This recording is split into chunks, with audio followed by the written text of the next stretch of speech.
আসসালামু আলাইকুম ওরহমতুল্লাহি বারকাত। রাশিয়া, পুতিন কাকু, রাশিয়া বলতেই পুতিন কাকুকে চিনি, পুতিন কাকুকে বলতেই রাশিয়াকে চিনি। আমি কিন্তু পুতিন কাকুর বড় একটা ফ্যান ফলোয়ার। কারণ একটাই, পুতিন কাকু যখনই কোনো মুসলিম কান্ট্রি বিপদে পড়ে তখন কিন্তু সবার প্রথম এই পুতিন কাকুই এগিয়ে আসেন।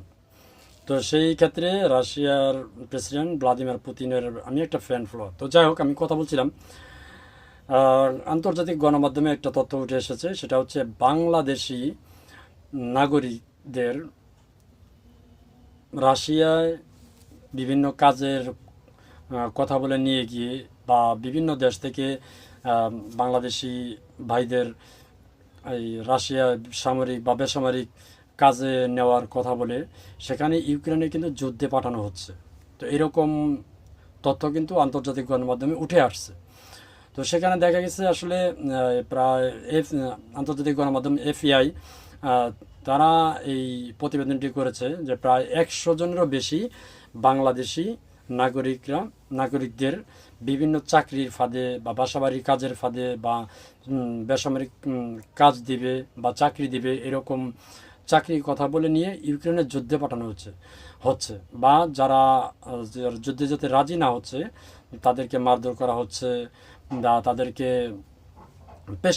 প্রেশার করা হচ্ছে বা অনেক মানে কারাদণ্ড দেওয়া হচ্ছে, এরকম তথ্য কিন্তু উঠে আসছে।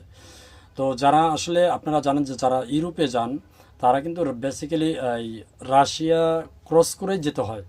তো রাশিয়া ক্রস করে যাওয়ার সময় তখন তারা এই রাশিয়াতেই অনেক টাকার লোভে পড়ে হোক বা বিভিন্ন মোটা অঙ্কের বেতনে ফাঁদে পড়ে হোক এই ইউক্রেনের সাথে যুদ্ধ করার জন্য কিন্তু তারা ঝাঁপিয়ে পড়ছে।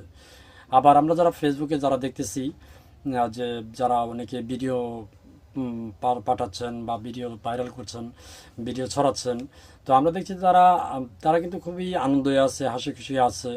কিন্তু বাস্তবটা হচ্ছে, দেখেন, আপনার যদি জীবন না থাকে তাহলে আপনি টাকা দিয়ে কী করবেন, তাই না?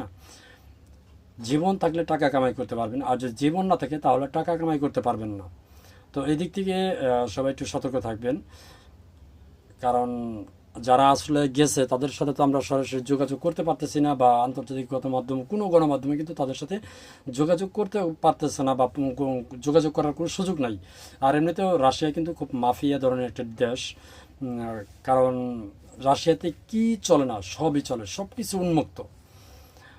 তো এখানে পুতিন কাকুকে আমরা এই কারণে, আমি বিশেষ করে আমি ব্যক্তিগতভাবে সাপোর্ট করি এই কারণেই, ওই যে কোনো দেশ মুসলিম কান্ট্রি যদি বিপদে পড়ে সর্বপ্রথম পুতিন কাকু কিন্তু এগিয়ে আসে। এটার একটা কারণ আছে, যে চেচিন যে সরকার, অর্থাৎ ভ্লাদিমির পুতিনের কিন্তু ডান হাত রমজান কাদির, সেই রমজান কাদির কিন্তু মুসলিম। ইভেন কি অনেকে বলে থাকেন আর কি, যে যদি খিলাফতের দিন এখন হতো তাহলে বর্তমান যুগে উমরের মতো এই রমজান কাদির হতো। তার মানে বুঝতে পারছেন যে রমজান কাদির মুসলিমদের জন্য কতটা প্রয়োজন। ইভেন কি ইসলামে যারা সরাসরি অ্যাটাক করে তাদের জন্য এই রমজান কাদির কতটা ভয়ঙ্কর একটা নাম। এই রমজান কাদির যখন সৌদি আরবে হজ করতে আসে তখন কিন্তু কাউকে জানিয়ে আসে না, ঠিক যখন ল্যান্ড করবে, ল্যান্ড করার কিছুক্ষণ পূর্বে সৌদি আরবের যে বাদশাহ তাকে খবর দেওয়া হয়, তিনি নিজে গিয়ে কিন্তু এই রমজান কাদিরকে রিসিভ করে। ইভেন কি আপনারা দেখছেন ডেনমার্কে এই যে কোরআন শরীফ পুড়িয়ে ফেলা, কোরআন শরীফকে অপমান করা যে ইস্যুগুলো উঠে আসছিল, সেগুলো কিন্তু ডেনমার্কে সরাসরি এই রমজান কাদির হুমকি দিছিল। তারপরে থেকে কিন্তু এই ডেনমার্কে এই কোরআন শরীফকে প্রকাশ্যে পুড়িয়ে ফেলার এটা বন্ধ হয়েছে। তো ভ্লাদিমির পুতিনের ডাইন হাত হচ্ছে রমজান কাদির। তো যাই হোক, সেক্ষেত্রে আমি ব্যক্তিগতভাবে একটু সাপোর্ট করি, ভালো লাগে, ভালোবাসি।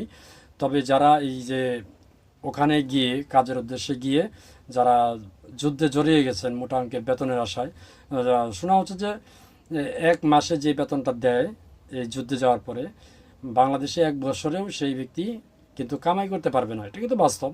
তো আসলে দেখেন, জীবনটা আগে, জীবন বাঁচান, তারপরে যুদ্ধে যাবেন। তো ভালো থাকবেন, আর ভিডিওটা পারলে শেয়ার করে ছড়িয়ে দিবেন সবার মাঝে, যেন সবাই সতর্ক হতে পারে।